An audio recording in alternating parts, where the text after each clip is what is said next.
going, guys? We are back with another video here, and this video is going to be the ultimate rankings of the Supernatural MSPs. So basically, ranking all 10 of them from week 1 and week 2. So make sure you guys leave a like, subscribe if you have not already, and we'll top of the video right now. Starting off first with number 10, Vasileski. So for me, goalies are always tough. I usually always put them towards the bottom because, you know, goalies just don't have as much of an impact, you know, as skaters do, unfortunately.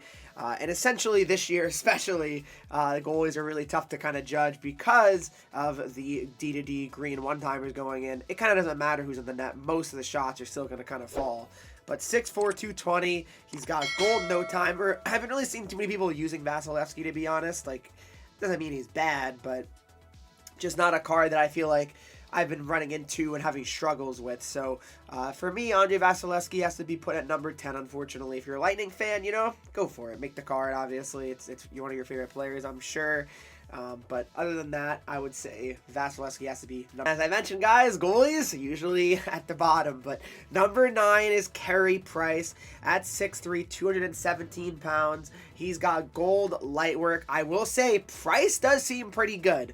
If you need a goalie and you feel like goalies have been kind of a struggle for you, I would try Price out, honestly. He does seem pretty good from what I've seen. I definitely like the Krys Price card. I've struggled to score against him in the few games that I have played against him.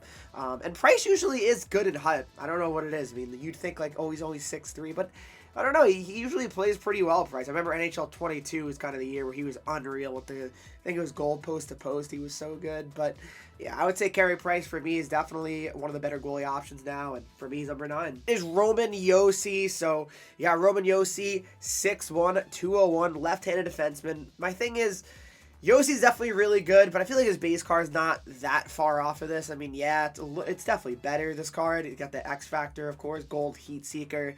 But I don't really think it's like that good, Yosi. I don't know. I feel like lefties kind of, especially because there's another really good lefty on this list, I don't think it'd be worth having 2 MSPs from the same event. Like, I just feel like that's too much to commit to, at least. But I mean, Yosi, obviously, you know, unfortunately, obviously, you can't make this card anymore, but I'm just still ranking them anyway. I know you guys can't obviously make the cards anymore from week 1. I'm not really sure why they did that, but I'm still ranking them all just in general, kind of, if you want to buy them on the auction house if you have a chance to. But Roman Yosi at number 8 for me. He's not a bad card, but, I mean, to me, I got to put him at number 8. Number 7's McKinnis, 6'1", 204, two-way defenseman, gold thunderclap. So he's got 86 speed, 84 acceleration. I mean, I do like McKinnis a lot due to his shot, and you know, that's always a big thing. The shot is so good for McKinnis, and that definitely makes it more intriguing of a card to potentially buy. I mean, unfortunately, you can't make it, but I like McKinnis for sure. I mean, especially like I said with the DD one-timers. I mean, it's something that's pretty good. So I would say definitely McKinnis if you have the coins to potentially pick him up. I mean, he could be an interesting card to get because, I mean, that shot is absolutely ridiculous. I mean, right now, 500K is crazy, though. I wouldn't be paying that, but he's certainly one of the better cards out there when it comes to right D right now. But there's obviously other options as well. 6, we got Jaromir Jagr, and honestly, I kind of don't like this Jagr card. So I made him actually in week 1, and I don't know. I mean, he's got a good shot, don't get me wrong, but I feel like his skating is really just not actually good enough, and I thought it would be, but his shot is very good at least. Goal unstoppable force is fantastic on him, though, of course, but 86 speed, 86 acceleration. I don't know. I just haven't really gotten this card going. I really haven't. I'm not sure what the reason would be for that, but he just hasn't gotten going for me, and honestly, I demoted him. I really did. Like, I downgraded his collectibles because I just feel like Jagr isn't as good as maybe I thought he'd be. Not a horrible card, but I don't think he's worth it. I really don't. But for me, he's going to be number 6 on the list here. And that's just unfortunately where I got to put him for now. Number 5, we got Thompson. So here's a card you can make. 6'6", 220 pounds, right-handed centerman. He's got power forward and gold big rig. 80 face-offs. You don't really love that, I will say. And kind of Thompson's a guy you got to probably play at center because he's 6'6" and only 85 speed. Putting him on the wing kind of feels useless a little bit, but I think you got to play him at center. Pretty good shot with 86, 88, 86, and 87. I mean, it's not bad for an 85 overall card here, but Thompson, no doubt, is definitely one of the better centers out there now, just due to his size, I'd say.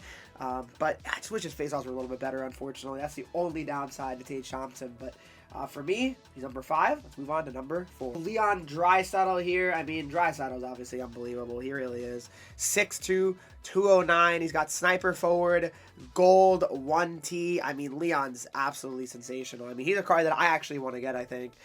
86 speed, 85 excel, 84 face-offs, 2 really solid face-offs. I mean, that is something you really love to see on him, having those good of face-offs. I mean, just, again, not that many centers that even have face-offs, you know, that are that high. I mean, that's just the reality. They just really aren't. So that is what makes Leon pretty unreal. And goal 1T, I mean, we all know, like I said, one-timers are so good right now, and then goal 1T just makes it even better. So Leon definitely is a guy you got to seriously consider, I believe. And for me, at 6'2", 209, he's a great card. So let's move on to the top 3.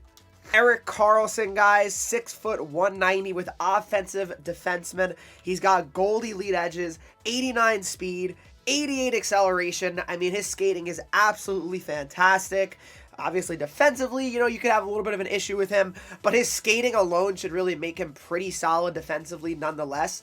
I really believe you'll have a lot of fun using this card. I wanted to make Carlson, but my righties are just too good right now. Having, you know, McCarr, Drysdale. I bought this Thompson 84 as well, so I just feel like it's not really worth to make Carlson, for me at least. But if you need the right D help, Erik Carlson certainly has to be a guy you seriously consider making, because he is definitely very, very good. But especially with the gold elite edges, I mean, that is a fantastic ability to have. I mean, it's pretty fitting for Erik Carlson. He really does have those elite edges, and offensively, his card's brilliant. I mean, look at his hands, 91, 90, 86, 90, and 90. I mean, that's just very, very good.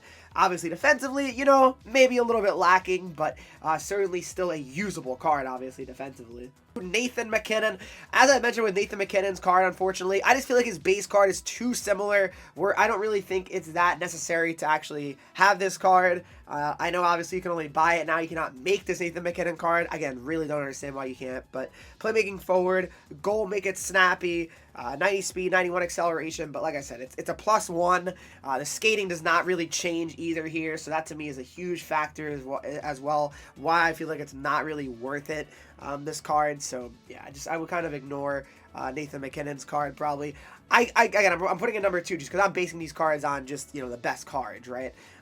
But I had to rank all of them, and for me, number 2 is Nathan McKinnon. Let's move on to number 1. One has to be Zdeno Chara, guys. I mean, let's be real. If you don't have this card, if you don't make this card, you are very much so missing out. Chara is absolutely ridiculous. In some years, recently, he doesn't feel that good in-game, but this card feels different. He really does. At 6'9", 250 pounds, I mean, just hearing those numbers alone, you should probably just be like, yeah, I'm making this card. He's got defensive defenseman, and it's crazy, guys. He gets 88 endurance with defensive defenseman. That is crazy. 88 endurance. It's one of the higher endurances for sure on any card right now. 86 speed is not bad. 86 speed is really not bad on a 6'9" defenseman. That's really solid, actually. And then it even gets better, guys. Gold truculence. I mean, that is just silly. That is silly. They really made this card absolutely broken. I think this is by far the earliest they released like a pretty good Chara card, to say the least. Like, this card could be on your team, I mean, to at least December, maybe January. That's just how good he really is. I mean, his size alone, he's going to be able to keep up with most cards, and maybe except for like fantasy cards, the way those are going right now. But 90 body checking as well is fantastic. I mean, like I said, I have this card. You got to have this card. He's that good, trust me. Those are my rankings. I understand, obviously, you cannot make some of the cards I mentioned on this list, but for week 2, if I do a quick week 2 rankings, I guess, Chara has to be 1, no doubt. Number 2 would obviously be Carlson. And, of course, number 3 would be Leon. Actually, I might probably say number 2 might be Leon in terms of, like, just center position. I mean, it's tough. It's tough. It's tough to say, really, guys, but for me, this is all rankings for all 10. So let me know if you guys have made any of these cards, who you've liked so far in the comment section down below. Thanks so much for watching this video. If you did enjoy it, please make sure you leave a like, subscribe if not already, follow me on Twitch, Henreek. I'm live there every single day, and I'll see you guys all in the next video.